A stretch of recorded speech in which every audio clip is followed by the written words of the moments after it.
Hey guys, just wanted to record this intro into what is the first conversation between Ciaran and myself. We discuss the coronavirus and capitalism, uh, democracy, dictatorships. Perhaps worth saying that there are a few things we reference. So when Ciaran says Danny at one point, he's talking about Danny Lennon of the Sigma Nutrition company. He has his own podcast and website. I'll link that in the show notes. We talk about Yuval Noah Harari's Financial Times article, which I'll also put in the notes in the YouTube description. And this is just one of our many conversations we have together. We like to do them weekly. And we thought that some of the things we're discussing were worth getting out there.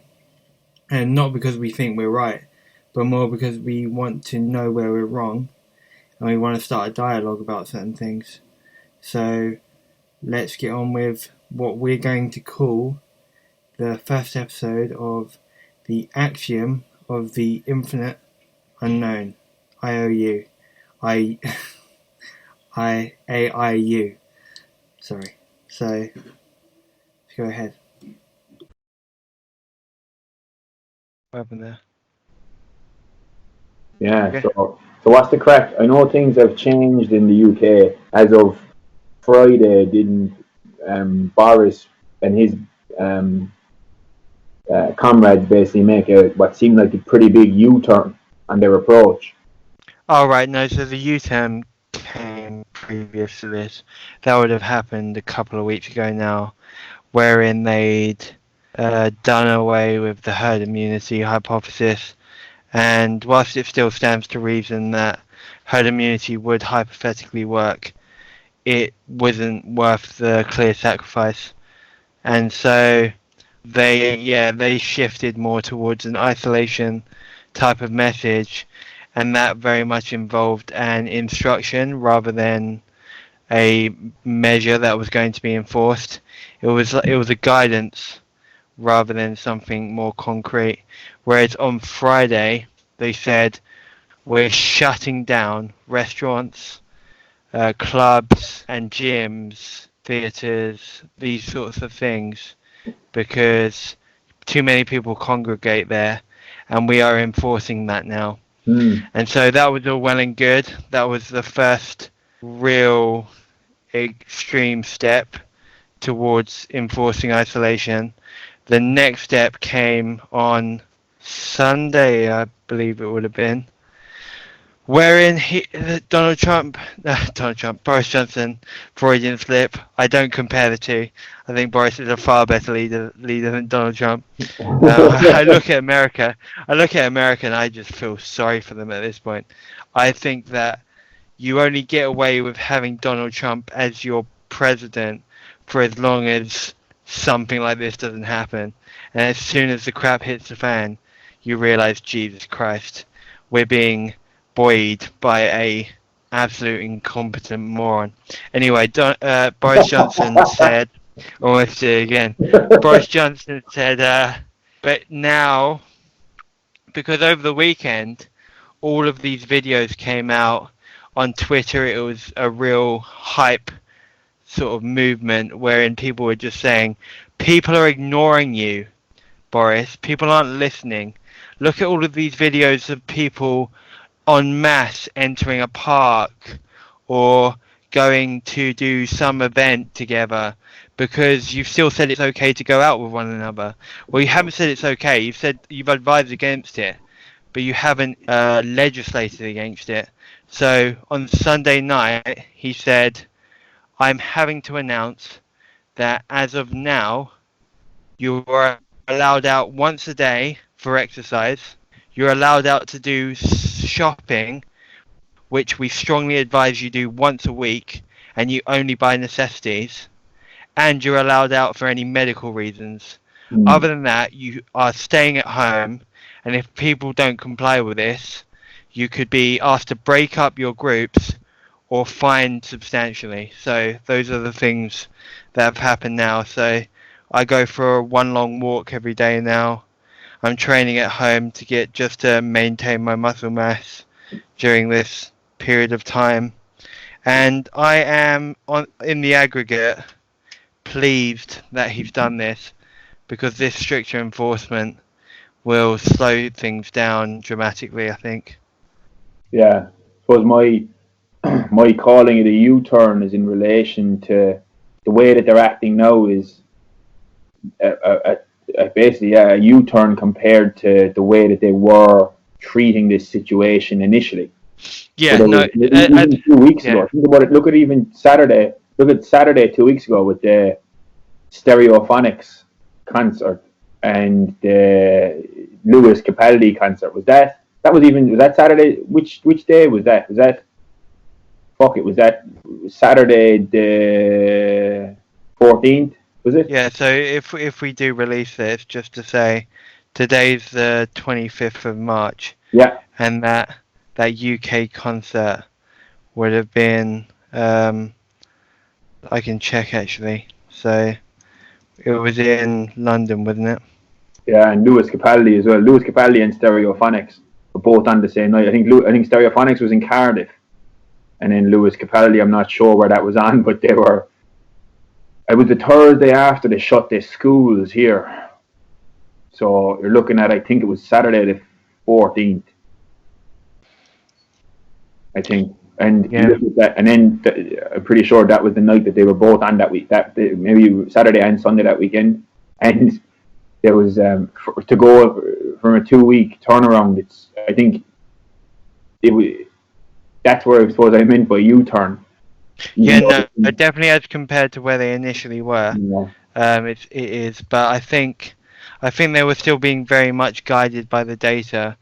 It's only that, as far as some experts were concerned, that at the time was a reasonable course of action. I think everybody's just trying to get on top of this as fast as they can, and so I don't necessarily blame him, especially when I look at other states in America, or or the federal government in America, or I look at countries like Italy or even Sweden are struggling. It's just not. It seems as though Western civilizations are uniquely set up to handle this poorly, because we're an individualistic cultures with a strong sense of liberties and freedoms, and we value them a lot. Whereas Eastern, more collectivist cultures, without those same sense of freedoms, are more amenable to stronger governments imposing like stricter measures which effectively take away people's freedoms. And But I think if you look at something like South Korea, that's a democratic nation that didn't really have to do anything very strict. They just acted very quickly. yeah, they had really great testing. Yeah, so they did loads of testing and contact tracing immediately, pretty much. And as a result, they didn't really have to go very hardcore with their measures because they just acted so urgently, Whereas you look at Singapore and China, and they did have to go quite hardcore. Yeah. South Korea is unique in as much as somehow, for whatever reason, and I'd love to know why, they could just create useful testing so quickly, and they had the people there to do incredibly thorough investigation of contact tracing, and it was remarkable. The way Harari put it in the article that we were chatting about earlier on, he kind of put it like where he was kind of mentioning a well-informed populace, that they were educated from the outset, which I don't think. I think here in Ireland, I'm really unhappy with the Irish response, because it's slow and laboured, and when you have someone like, for example, Taleb, so far ahead of the game than any politician in the fucking Western world, in January publish a paper on this, and to be like pointing out what he saw as this elephant in the room, but then for there to be this all of a sudden now it's panic stations in the course of 2 weeks, where in Ireland, for example, they would have called off the Italian rugby match, but still allowed all the fans to travel. And so it was a home game here in Ireland for Ireland, but they called off the game, but still allowed all the travelling fans to come over from Italy. They cancelled the Paddy's Day parade. So what's the point of even calling the fucking game off then?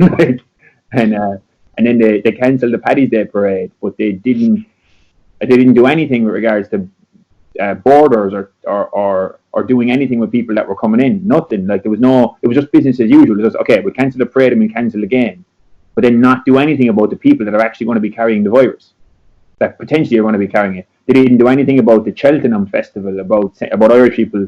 There wasn't any public government warnings or saying or telling people, don't go to Cheltenham. That's a bad idea. They didn't do that. They just, and it's stuff that just strikes me as so obvious. At the time, were so obvious, but yet they didn't act. And if it's a big enough deal to call off the game, for example, if you just look at that one example, then why is it not a big enough deal to do something about the people that are coming from the place that you're worried about? Yeah. So then, okay, the rugby team itself doesn't travel, but that's like 20 odd players and 10 or 15 backroom staff versus thousands of fans. Yeah. You know what I mean?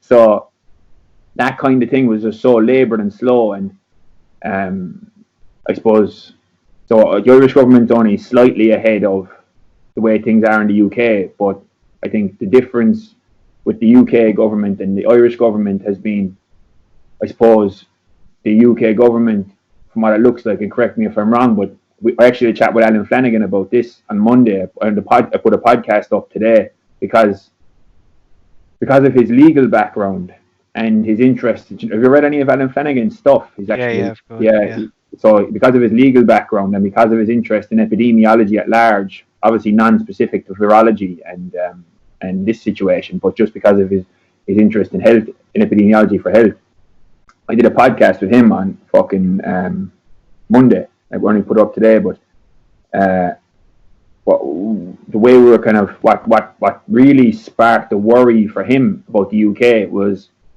letters from these UK scientists that were, and medical professionals, claiming that, making the statement, essentially, not even a claim, just making the statement that the way the UK government were approaching this is demonstrably different from nations that are getting a grip on this well, and from other nations, and from kind of the recommendations that are resulting as a result of what are kind of emerging clinical expertise, best practices that are emerging in such a novel area, and that the UK government were essentially largely ignoring these up to, obviously, like as you said, kind of like maybe 2 weeks ago, and that was what had sparked a lot of worry in his head about it, and that was the same at me as well. It was like, as I was thinking, the way that the UK were initially looking at approaching this was basically like it was ignoring clinical expertise from around the world, and instead just going with some hypothetical modelling put together by a small group of scientists, which is very worrying to me because, as you know, like, you probably heard Danny talking about it, but and come across it yourself, but like, say, with evidence-based practice, from an evidence-based practitioner, as a coach or an actual medical professional, which is where it would have started. And a good way to conceptualize it is a three-legged stool. So imagine there's one leg of the stool is the theoretical evidence that exists, let's say the scientific literature, or modelling, and there's all different levels of weight to all that evidence. And then another leg of the stool is clinical expertise, so clinical from your own expertise, as well as expertise from other practitioners. And then the third leg of the stool is the individual patient or athlete circumstance. But if you just imagine that same model also applies to large scale epidemiology or interventions, policy making as it relates to a virus, because your clinical expertise is what's being done in countries where it's being managed well. Straight away that's very obvious. And what's being done in countries where it's not being managed well, and looking at that as what's actually taking place on the ground from a practical sense, whereas Okay, whereas the other leg of the stool would be the theoretical stuff that's going on behind the scenes, like, and that's where the kind of the modeling would fit in, you know. So that in the literature, that's where the modeling would kind of fit in. Independent of clinical best practice, it would just be like the theory, and that would be one leg of the stool. And the other leg of the stool then was like on a nationwide scale would be the society at play. So obviously, in a medical perspective, for one person, it's a patient. From a coach, from one person, it's an athlete or just a client. But from a large scale, like health policy perspective, the individual circumstances are the actual what's going on in the population. So what the UK government looked to be doing initially for me was just ignoring clinical best practice that was going on in countries that were actually managed to get a grips on this really well. Like, for example, what seems to have happened in China after they realized they had to act, as well as what's going on in South Korea. And South Korea might be the best example in the world because they got such a good grip on it, and the data that they have seems to be quite reliable. And because they did so much testing and everything, the way that they behaved, even apparently, like according to Harari, they're kind of the way that the government and the policymakers even communicated with the public seemed like it was quite effective and clear and very clear scientific communication. So, yeah. So I think that's what was worrying to me about the initial UK reaction. And then I think when they did, because they took such a nonchalant attitude at first, that was so different to everywhere else in the world, then it didn't really seem like a big deal to people. And then when they decided they did need to act and change things up, then people didn't really take it seriously, because imagine the mixed messaging of thinking, sure, if this wasn't a problem a few days ago, how is it all of a sudden a problem? Like, what's changed in a few days? So you can kind of understand why people didn't really take the messaging or the recommendations to avoid gatherings and stuff. You can understand why people didn't take that seriously when the rest of the world was going into lockdown, but their government was, or a lot of the world was kind of hitting panic stations, and then the messaging from the UK government was very kind of nonchalant and very, where we have a different approach and we're using different modelling and we think that this is going to happen instead. So I can kind of see why people found it hard en masse to listen to the recommendations when they did come out, because the messaging was so mixed. There was such a turnaround, and then they had to go hardcore then. Like, it's more hardcore in the UK now than it is in Ireland. Even though, and I think that might be because Ireland started taking some measures earlier, so they didn't have to be, like, there's no limit to any amount of times I can go out here. There's not going to be any enforcement. I think there's enforcement around, as of yesterday, there's enforcement around group sizes. Like, no more than 4 people can be. Have they closed gyms? Yeah, that was as of, that happened over the weekend, I think. But they should have done, and that's something else I was disappointed in Ireland is they did that the week before. I can't remember the timeline now. We're on mission together, and especially because I'm following what's going on around the world, the timelines are all mixed up. But it was a while before they even did that, and and even pubs. There was a delay in them closing pubs as well.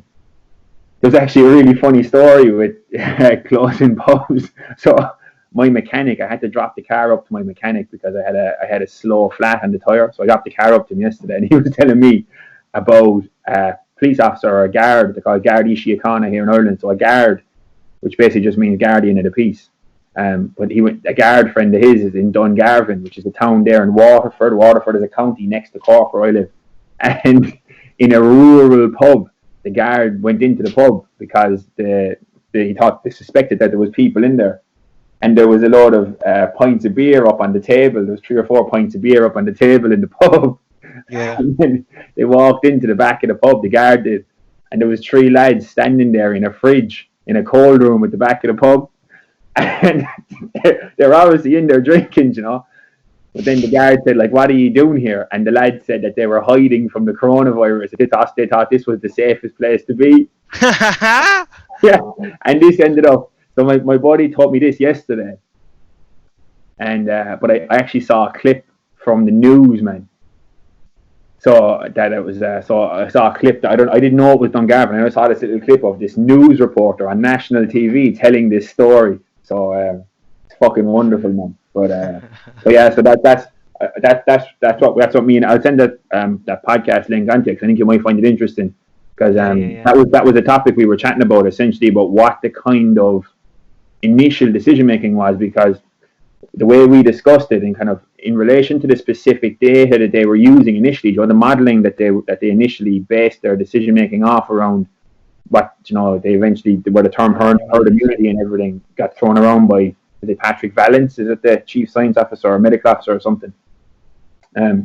That essentially, even though, so let's say if we take a really, if you give the devil his due and say, okay, there was no bias in there, it wasn't.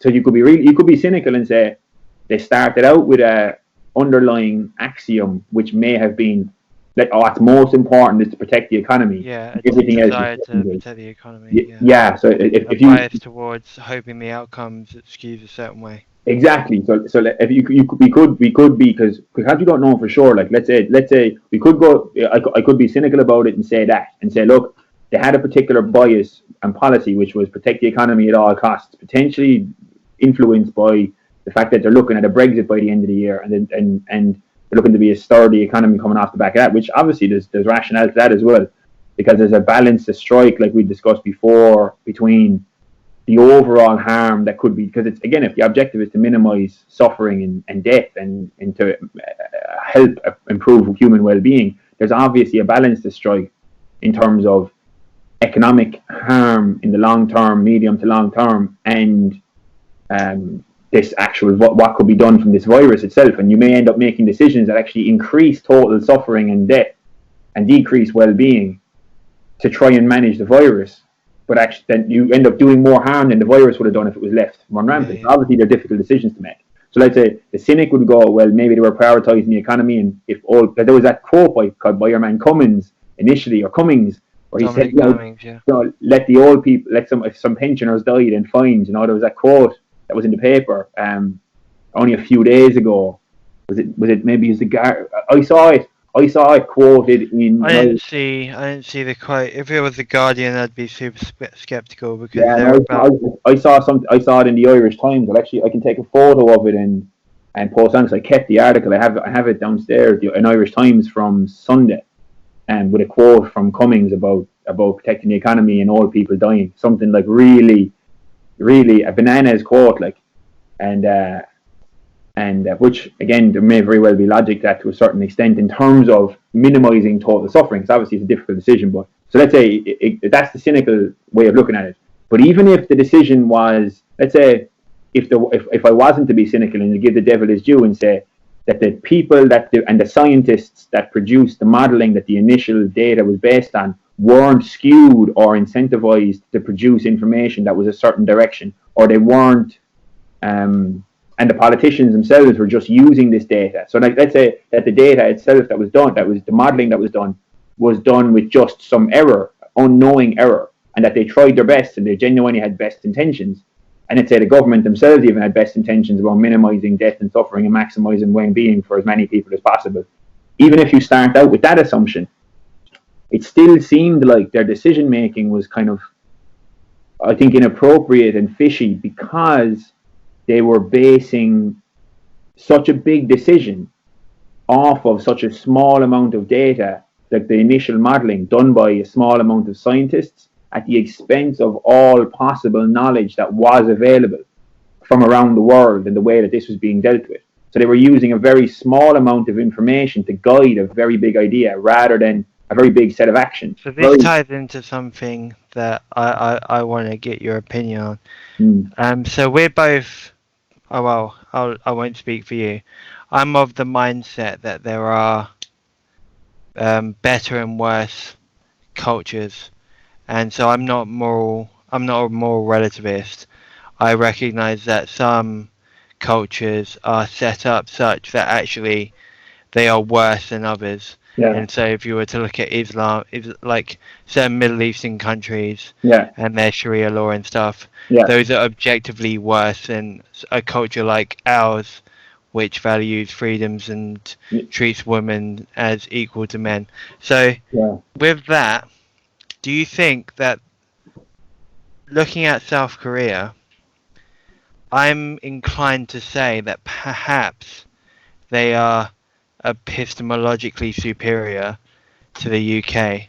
And by that I mean, are they just, whatever it is about the way they process data, or the way they've organized their institutions, or the trust that their people have in those institutions, or even if it's just a sort of a side effect, or it falls out of a more collectivistic culture, they, whatever it was, it seems to me they were epistemologically superior, such that they could make better decisions given what we call the axiom of the infinite unknown. Given all of the unknowns, they were able to navigate ignorance far better than we've been. And so I think there's something to be said with coming out of this and recognizing maybe we are just epistemologically inferior, and that's something we need to correct going forward. That is, I think that's a brilliant point, man. And I never actually thought about that from the population sense, because Danny actually contacted me the other day, and we're messaging about this situation and the way the different countries approached it. And the point that Danny made, and I never got back to him to see if he'd found the source, but do you know that YouTube channel, Dr. John Campbell? I think I sent you on videos about him, or chatting about him before. I think it was off a Campbell video or a Campbell interview that he mentioned that in South Korea that there's a lot of in big corporations and companies, there's lots of actual scientists at the helm of lots of companies. So there's a value of expertise. Yeah, and that the actual that in the business world even there's the scientists in decision making positions.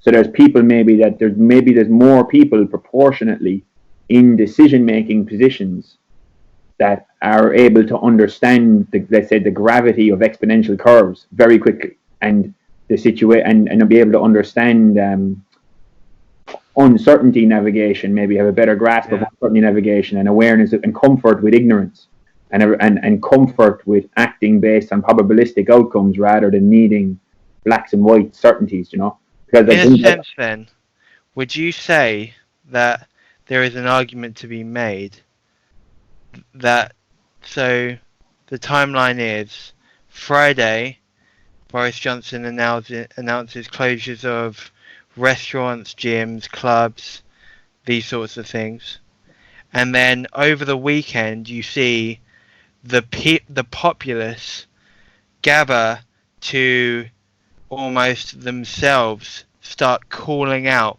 for more severe measures, such that maybe it was tactical, so that when Boris came back on the Monday and said, we've heard your concerns and therefore we are cracking down even more, it's almost as though it was the people's idea. It was almost democratically mandated that this was a better way of doing things, because he recognized that maybe the respect for expertise has been so degraded in our culture and in the US that to have done it from the outset and cited certain scientific papers and models that have said the people wouldn't have bought it. Whereas if you make it look like the people's idea, perhaps it's a ungenerous, low expectation, sort of soft bigotry of low expectations way to view your own population, where you don't trust that they'll have the intelligence to give. But do you think by making it look like it's their idea and taking a weekend to get the people riled up enough about it, and coming back on the Monday evening and saying we're locking everything down, we're going all out on this, do you think it could have been a tactic as much as maybe it was just them moving too slowly? Anything is possible, and I think it's an interesting hypothesis. But while I do think it's possible, I think a more probable, more parsimonious. Yeah, I think it's like that. I think that might be giving the devil more credit than he's due. Maybe. I was probabilistically. just playing it out. Yeah, I know, but I get the point. Because I was even thinking the same thing, man. Because like, there's this concept that I think it's like a kind of an example way of putting this. That and this is what's worrying me as well about Irish politics and what might happen in the UK and the US in terms of the way this might end up getting swung. Is that there's this kind of thought experiment situation that Nassim Taleb talks about, which is, I can't remember which book it was, but he lays out this example of a caretaker in a school, and that the caretaker is going about his business one day and notices smoke coming out of an electrical cabinet, and then realizes there's a fire and sets off the alarm and helps get everyone out and helps carry all these kids to safety and gets the fire extinguisher and goes back in and fucking puts out this fire and whatever, just like does all this heroic shit, you know. And then everyone, he gets labelled as a hero because he spotted the fire, he set off the alarm, he carried loads of kids, he did all this stuff. Then think about this guy's a hero via positiva because of the actions that he did. Whereas think about the alternative where he's, let's say the exact, pretty much the same situation, except he gets there a little bit earlier, realizes there's a bit of a problem in the cabinet because maybe there's a funny smell or something coming out of the electrical cabinet. He goes in there, realizes there's a cable that's a bit loose or there's something and he's afraid it might burn.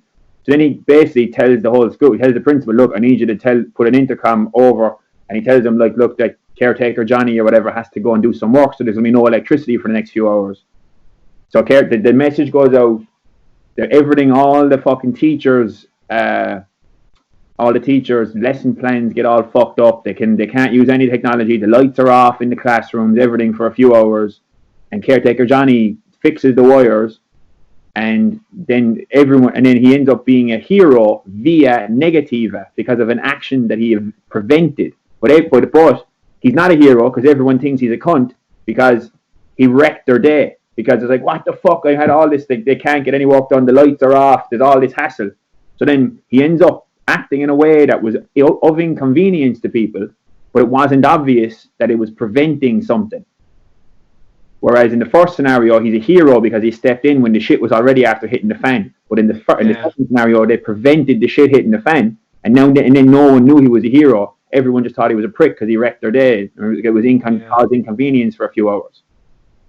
So that's the situation. I think that's a perfect analogous sort of intuition pump that you can map onto this. Yeah, because think about it from a political perspective. If it's in, like, from a political perspective. Yeah. You're kind of almost damned if you do, damned if you don't in certain respects, because and if you wait a little bit longer, and your action would look more justified, people are going more of a hero. Yep. Yeah. You know what? Also, it's compounded by the commission bias, isn't it? Wherein people are more likely to blame you for a committed act rather than an omitted act. So it's commission versus omission. Wherein if you omit to do something and then something goes bad, you are going to ignite less furore than if you commit to doing something and it still goes bad. People are going to hate you a lot more. The commission bias wherein in action seems far more blameworthy than inaction, and so I think that plays into it as well because even so, let's say you go all out on this, and the people who think you're overreacting just hate you for it, and then nothing happens because you did get on top of it, and so it looks like it was no big deal. Nobody's going to thank you because they don't know the counterfactual in which you didn't act and it all went to hell. So there are like so many layers of this that are just skewed towards not doing as much as you probably should. But think about it, and also think about it even from a perspective of, I don't know if I could even recognize any presidents' names in America, let's say, that weren't involved in a war. Yeah. So it's the ones that were involved in war or scandal are the ones that you remember, not the ones that potentially did better politicking and manage to avoid war. Yeah. You know? So that's like you get fuck all praise for like from a historical sense for being a good politician and managing to avoid a war, but you get great praise if you can win a war. But regardless of how it fucking started, you know. Yeah. Like I don't know who did. Like I know obviously I know Winston Churchill, let's say in UK, but I don't know who was prime minister after him. You know, for because it was peacetime, and whatever situation went on after that, I've no idea what happened after that. Or like for instance, I know like Margaret Thatcher was at the helm or at the reins in the UK at the end of the Cold War. Yeah. But I don't know who came before or after her. You know. No, you make a good point. So yeah, this is something that worries me with regards to the way that this will be spun in the US. So and potentially the UK and the way that the propaganda machine will kind of spin things.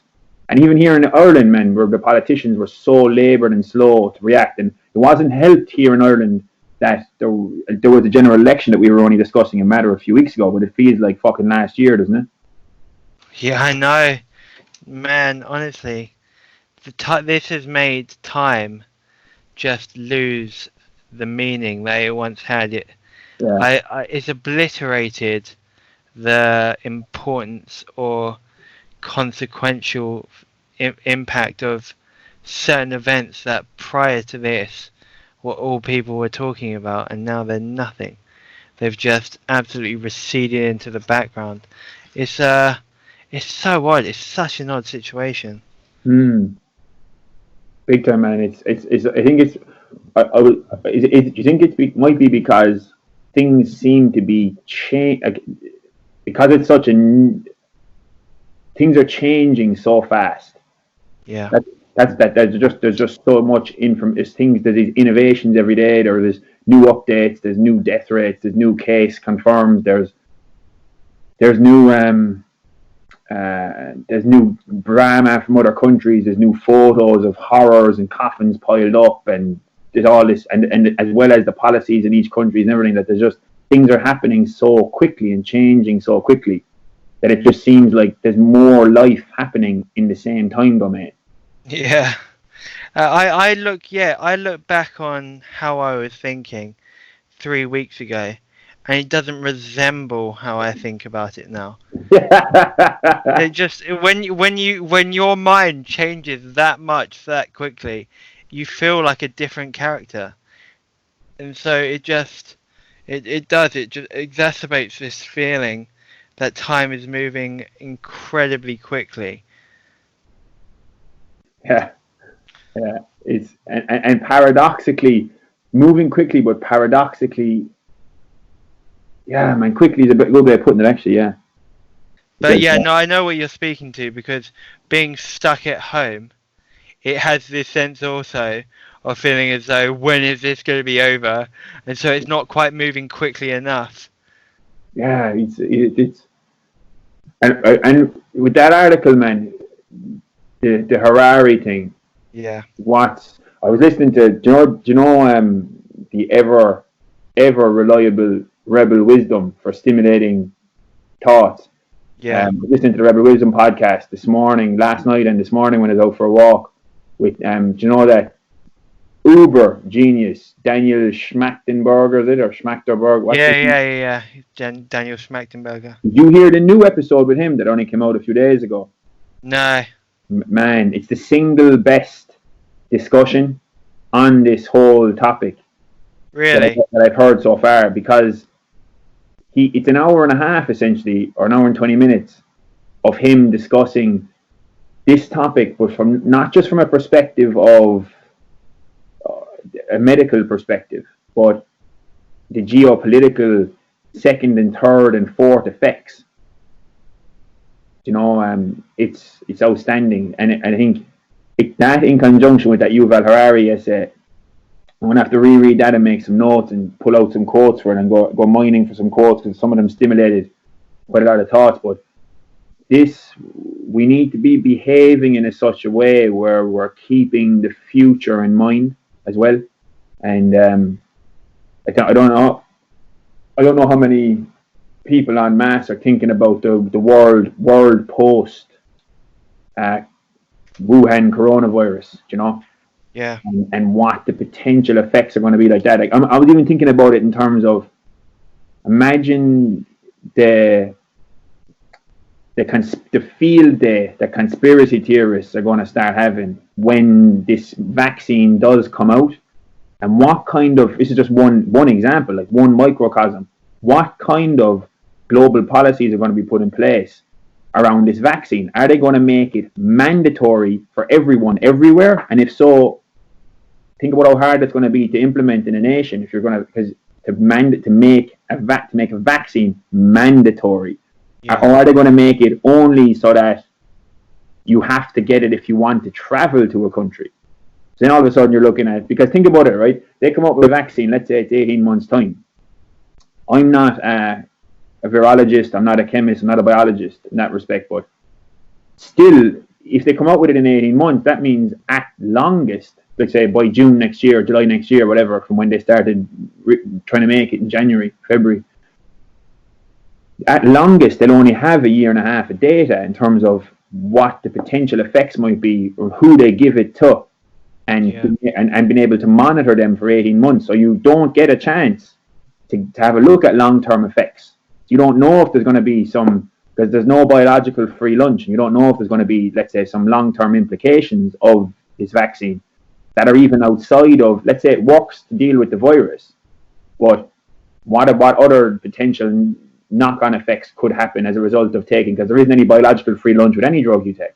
No, so think about it then in terms of how, even from a government policy perspective, in each individual nation, it stands to reason that they'll prioritize giving it to those who statistically are the highest risk people for COVID-19, you know, like cardiovascular disease, all these comorbidities that statistically seem to line up disproportionately male, disproportionately like hypertension, cardiovascular disease, underlying respiratory issues, cystic fibrosis, chronic obstructive pulmonary disorder, all these different kind of things that potentially are going to predispose someone. So it makes sense to give it to them first, because they're not going to all of a sudden at the flick of a switch have 7 billion syringes ready to rock. Like.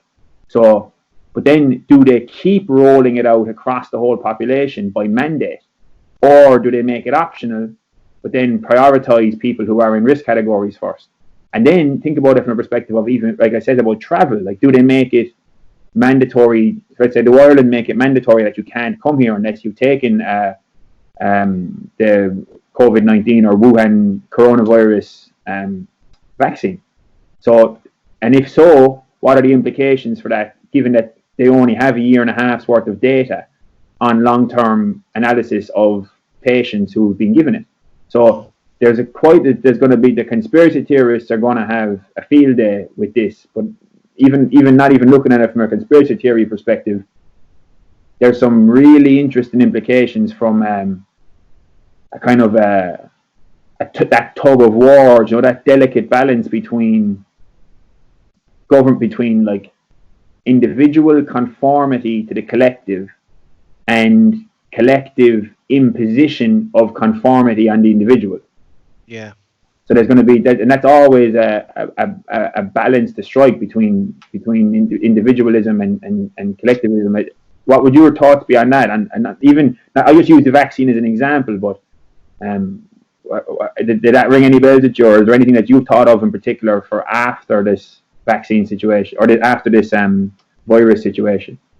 No, yeah. In regard to the vaccine, I too have questions, because I was actually only reading recently about how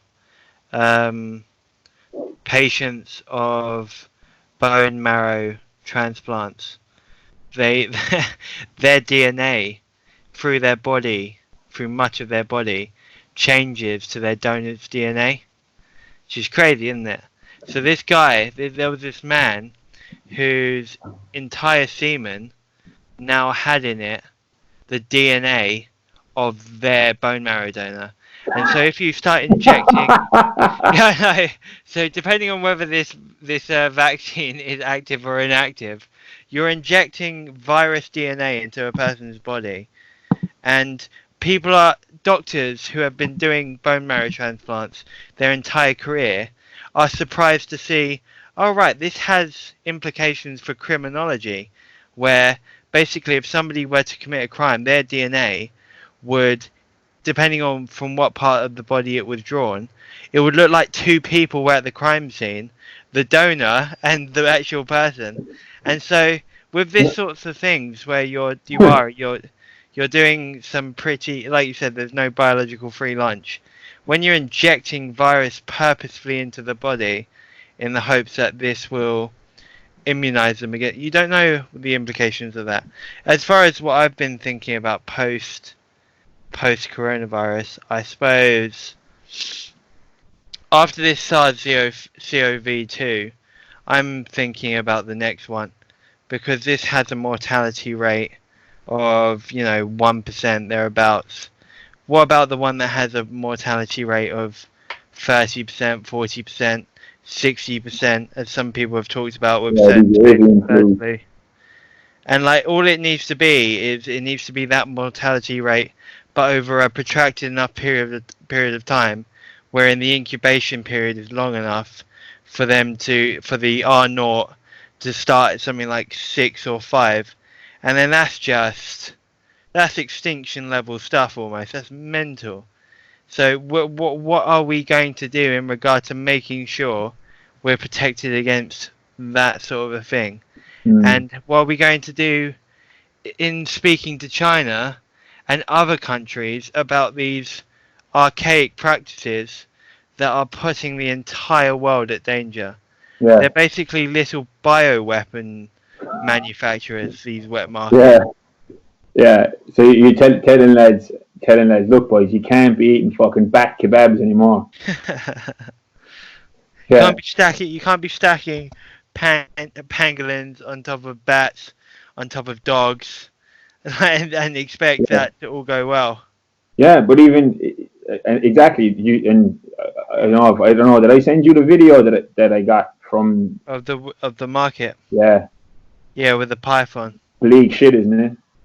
Yeah. So yeah, and it's exactly, man. I couldn't agree with you more. It's like what's gonna come next, and this isn't even a relative. This is like hundreds of thousands of millions of people are going to die as a result of this virus, most likely, and it's still a mild one. This is like a kind of a gentle. This is a relatively gentle kick in the arse. Yeah, this is a dress rehearsal. This is a dress rehearsal, yeah. And that fucking biology doesn't give a fuck about your feelings, like, it's just going to do what it does, and yeah, man, and what worries me as well, apart from, so let's say if you look at China, there's been lots of papers written and warnings about China, and specifically that the next virus is going to be coming from bats, and this seems to have predicted, and it just predicted what happened. But I think what's also worrying is the fact that there was so much suppression in China, like we discussed before, and that unless the actual structure of the government there changes, there's no reason to think we won't be looking at similar circumstances again where there's an initial cover-up, because they're not going to want to look bad again in regards to some new emerging thing. So that's what's that seems to, and as a big large scale geopolitical like tombstone or kind of a ball and chain that's there, is that there's no reason why there won't be something else that down the line, and then because it's such a dense population who eat foods that and then have these markets in such densely populated areas, and people just eating animals that say aren't eaten here. I don't know anyone who's ever eaten a bat kebab or fucking python sandwich or whatever, whatever the fuck they were selling in that video, and these people are eating. They're not necessarily they're eating kebabs, but you know what I mean. They're eating bat anyway, and all these animals, and that it's the suppression of information and the role of free speech and the role of the ability that they're going to have. Obviously, they don't have to get rid of their government. And I think the conversation around this is already all wrong as well, with the WHO coming out and saying you cannot call it the China virus or the Wuhan virus because blah blah blah, racism, blah blah Political blah. correctness. Fuck And off. yeah, exactly. And it's like, okay, guys, but how about the fact that there are serious issues with their practices that have endangered the entire world, and on top of that, their suppression of the information has resulted in what needn't have been a Yeah, pandemic. yeah, But we can't call it the China flu. This is China's fault. Like yeah. I'm not saying it's the Chinese man who lives in Harlow's fault. I'm not saying it's the Chinese restaurant's fault. I'm saying this is The government of China. yeah, the totalitarian dictatorship in place in China that Yeah, has uniquely allowed for this to happen to the world. yeah, They've done this. So the yeah. conversation is already not happening because people are afraid to be able to just point at something and say this is a stupid idea because But that's it's so from a different ridiculous. country. This idea that calling it the Wuhan virus, or like, I know that like Trump, I doubt Trump's heart is in the right place just from No, previous I things agree. he Yeah, said, where he's calling it the Chinese virus, and I doubt his heart. But at the same time, while his heart might not be in the right place, that doesn't mean that it's still a bad idea to call it. Like I've been routinely calling it the Wuhan virus because I think for me it's precisely the opposite. It's not that I'm being racist or want to be racist against Chinese people. It's precisely the opposite, and I want to call it the Wuhan virus as a reminder, kind of where this came from, and then to look at why it came from where it did, independent of what they were eating. It was the fact that okay, they were eating that stuff that was going on, but what's more scary than even what they were eating, and that because people eat mad animals all over the world, it just so happened that this was it's the wrong fella. It was the wrong person at the wrong time in the wrong place that ate the wrong bat or whatever food, pangolin ate the wrong food in the wrong place in the wrong totalitarian regime. And it's the totalitarian regime bit that's the yeah, worrying bit because yeah. The incentives are all messed up. The yeah, person that found out that information, first of all, reported it to somebody who knew their ass was on the line, and they yeah, couldn't report it up the chain because, as we've talked about everyone's afraid of before, their boss. yeah, as we've talked about before, each sequential step up the chain, the power consolidates to a point wherein you know that your head is on the line. It's like how I said it before. You not only do you know they're definitely going to shoot the messenger, but you've got no idea whether they're going to shoot you in the foot or the face. Yeah, Like yeah, that incentive structure is antithetical to this sort of information mm, getting to the people who need to hear it, but so that they can do something about it. And so it's just that's what happens when you don't have the rule of law. That is precisely what happens because people haven't got a clue what the repercussions might be yeah. if they're the person to put their hand up and say, "We've got a problem."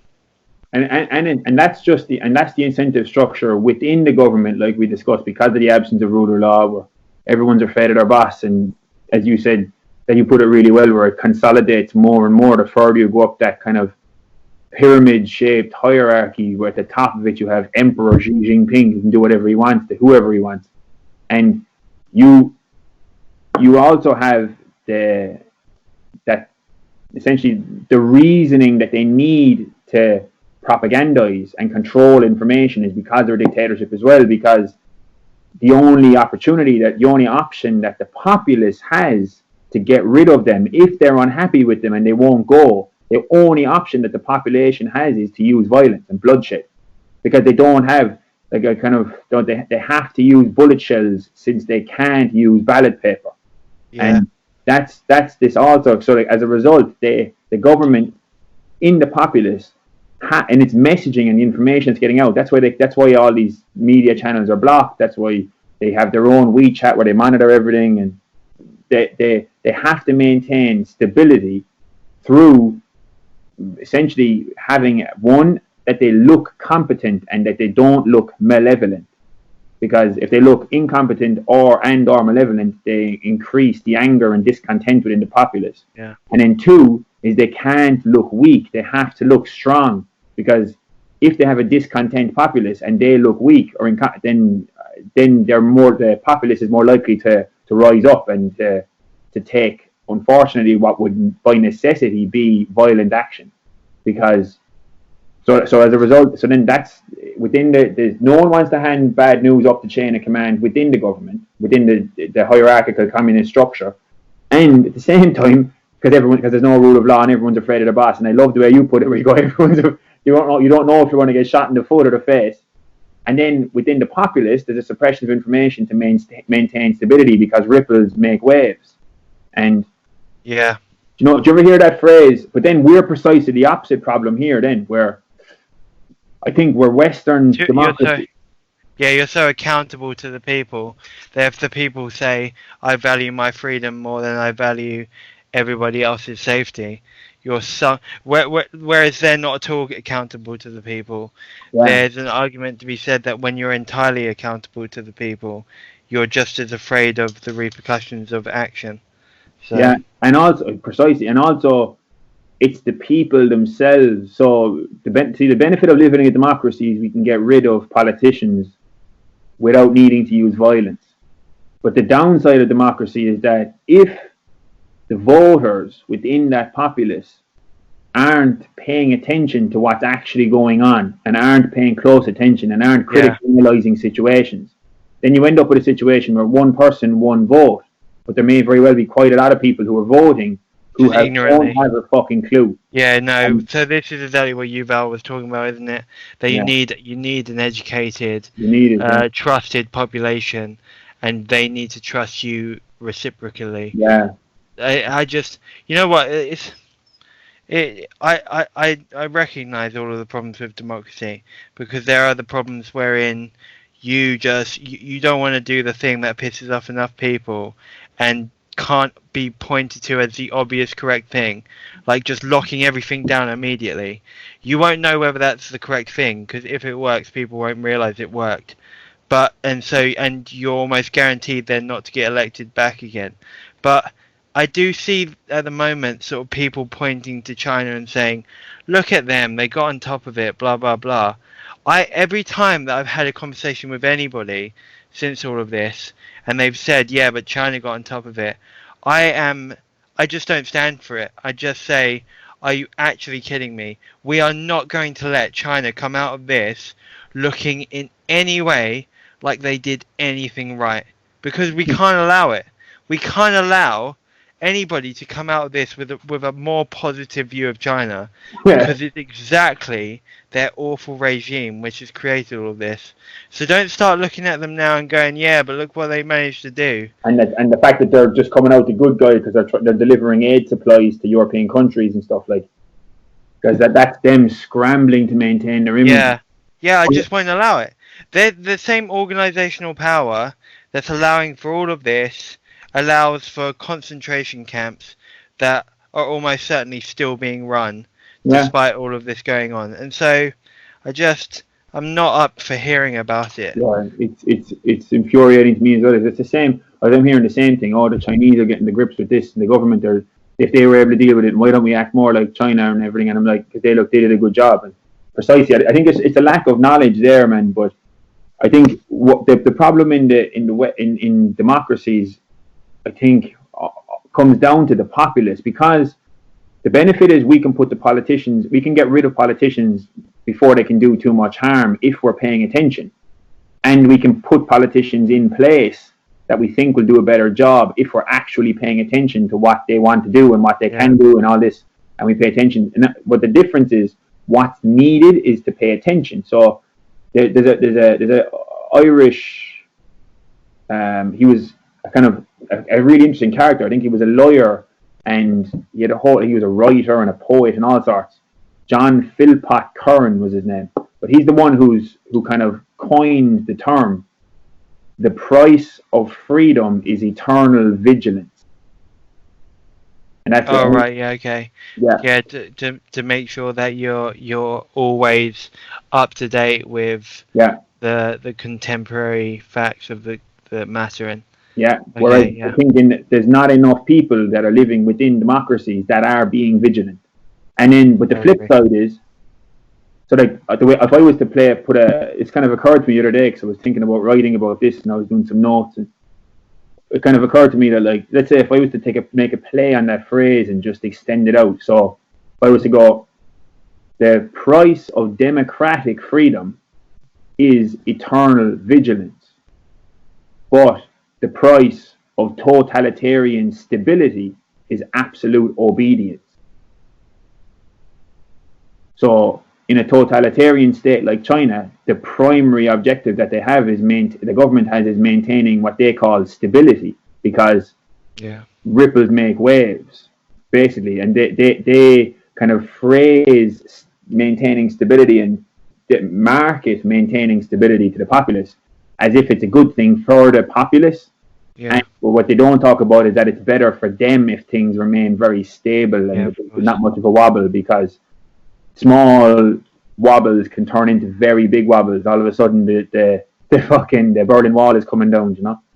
And I think so. Yeah, like that's but the cost is the cost to live in a democratic society is that people are paying attention, and how many people are paying attention in such a way, like say in the UK or in the US in particular, to have put in place decision makers that were going to be able to navigate complex situations like this in the benefit of the populace rather than just the benefit of the economy, let's say, from a money making perspective. So this is I'm gonna need to go. Like in nowish. I think at some point, maybe next time, we should talk about voting because it's something with which I've wrestled. Not only because obviously it's not true necessarily that every vote matters, because there are votes in which you just didn't have a chance of ever getting the outcome that you wanted because things were so turned against you. I tend to think that in the wash it's worthwhile voting regardless. But also with the idea that there is no clean way of determining who can vote and who should be trusted to vote. 100%. There's no clean way. So you just have to say everyone can vote. Yeah. But that being said, that is not a unalloyed good. It's not the best of all worlds to say that everybody can vote. If somehow we could tell who just shouldn't be allowed to vote, which person was just too incompetent, who has an IQ of like 60 and can barely dress themselves or eat or feed themselves, who is just so epistemologically immature that they simply couldn't make a good decision if you said this one kills you and this one doesn't. They couldn't even choose between the two. Like, I think there are a contingent of people that we have to just accept should be allowed to vote because we've got no way to differentiate. But it's just such a philosophically difficult problem when you are faced with the fact there are people in the world, and we have to just be able to say that there are people in the world that would be better off not voting. And we have no way of ever ensuring that in a true democracy, because then you have the problem with who decides. Yeah. And you never want to be in that situation. I don't know. And that's actually like isn't that an argument put forward by Plato, wasn't it? He was afraid. Oh, the Republic. Yeah, People's kind Republic. of mob rule was kind of something that he was worried about.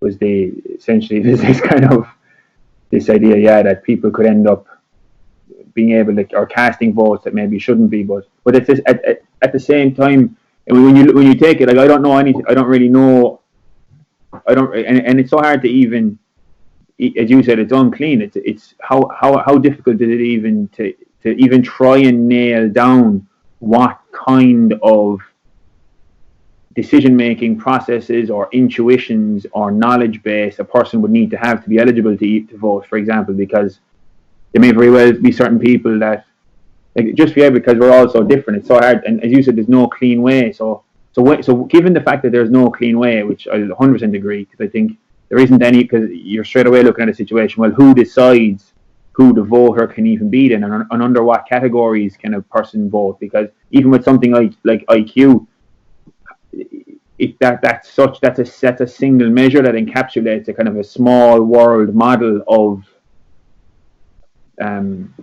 the ability to process information and solve problems, but it's narrowed to the test itself, you know. So I think even with that example, and that's maybe very surface level knowledge of IQ. So whatever test you use or grounds you have, they're just going to be small world encapsulations that may very well be missing important aspects. So then it comes down to, well, what can be done? And this, I've chat to other people. Like, I've chat to Alan about this. I've chat to Danny about this as well, about like how to make critical thinking and skepticism, particularly of one's own opinions. How the fuck do you make that sexy enough? Yeah. To be adapted en masse. Yeah, you need to make it attractive. Yeah, how do you make it sexy as fuck to try and show yourself to be wrong? Yeah. Because if you can create, like, the way I can kind of see it is like, if you can put skeptical metacognitive machinery orientated towards personal or skepticism of one's own viewpoints, where you're forced to do things like steelman opposition arguments, try and take a sledgehammer to your own arguments, question yourself and ask yourself, where could I be wrong about certain things? What am I missing here? What are my blind spots? What are my biases? Why do I think that this is the case? Rather than getting attached to because our typical tendencies are going to be towards tribalism. Yeah, no, of course we don't. We want to save face. We want to. This is what I was speaking to earlier about. There are epistemologically superior cultures, and how do we up our game in that arena? Yeah. I really need to go now, man. No so worries, do you wanna do this again? We'll talk about it. We'll put it in the calendar again. I can go sometime next week if you want. Same time. Yeah. What do you want to do about releasing this? I could do it on my end, like create a YouTube channel called the Axiom of the Infinite Unknown. Class, yeah, let's do that, man.